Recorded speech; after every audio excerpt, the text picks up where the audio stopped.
Welcome to Mosaic Forest Management's BigCoast Forest Climate Initiative. It's me, Domenico, today here in the beautiful Cameron Valley, where we're doing a technical bulletin to ensure the unique features of this forest carbon credit project are understood and that our open invitation remains, as always, to anyone who wants to learn more. So let's elaborate on that. We're big fans of deep transparency and make details of how we adhere to the strict methodology of Verra registry for this type of forest carbon project readily available. You can find the mapping and detailed carbon calculations we use to do this on the Verra registry and our own BigCoastForest.com website. That's also where you'll find direct ways to contact me and our technical team. Customers, reviewers, and raters can drill deeper into our project simply by letting us know. Be sure any reviewer you're listening to has directly engaged with us if it's important to you to get the accurate story about how many positive ways BigCoast Forest Climate Initiative contributes to the coastal rainforests of Western Canada. Let's get right at the fundamentals of BigCoast that make it unique and valuable. By switching tens of thousands of hectares of our land from active timber harvesting to active conservation for decades to come, we're keeping millions of tons of carbon dioxide out of the atmosphere and also delivering ecocultural co-benefits that most projects don't, and at a scale that's truly regional. Most of the lands involved in the project are original forests, never previously harvested. Original forests continue to be part of timberland management in Canada, but Mosaic has put most of its remaining original forests into this project. We do, however, continue to harvest some similar but small amount of original forest on our private land base as part of our overall timberland management.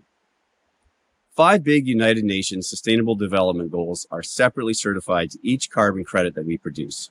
This is a huge benefit to sophisticated companies with other environmental, social, and governance goals that can now also include these towards attaining their goals. One way we achieve this additional certification is to specifically design larger areas into the project by aggregating stands of timber.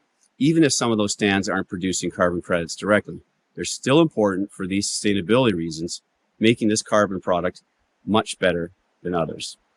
About half of the actual area of BigCoast Forest Climate Initiative is directly producing carbon credits.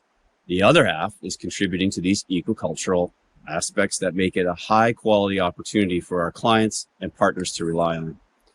We know that precisely because we have thousands and thousands of stands of timber delineated in our forest inventory with an extremely detailed timber inventory, which we have supplemented further while developing this initiative. During development, we knew exactly what stands are available for full harvest and for partial harvest. This means that some stands, big or small, are precisely known as available for full harvest, partial harvest, or no harvest. And each of those stands is individually calculated for its contribution to the overall carbon credit pool generated by the initiative.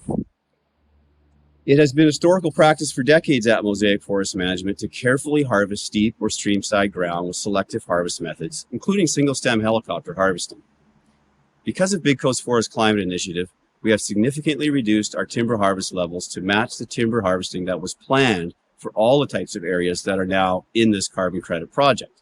And because our inventory is precise, we can even track this with some small stands that are available for harvest some point in the decades-long life of this project. Our average stand size is about half a hectare, and our average aggregated stand size is 10 hectares, which is about 17 football fields. And additionally, having this project distributed widely over a rainforest improves its resilience and provides nodes for biodiversity at a landscape scale. It also allows another unique feature of BigCoast Forest Climate Initiative to facilitate even more conservation in the region.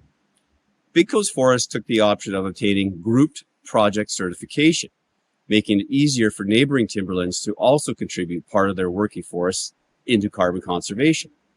By having grouped projects nearby, First Nations and other timberland owners can join BigCoast Forest Climate as an instance instead of starting their own project from scratch, which is often cost prohibitive.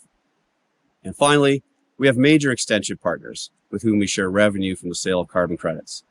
Pacific Salmon Foundation uses the revenue to enhance their marine climate change research on the coast of BC, and the Indigenous Protected and Conserved Areas Innovation Program has established a team to facilitate further ecological and cultural research with the respective First Nations across the project area that would document recommendations and preferences for how these lands are managed beyond the initial decades that they'll be in the Big Coast Forest Climate Initiative. So thank you for listening to this technical bulletin, and be sure to let us know if you want to know more about the project or how you can participate in it.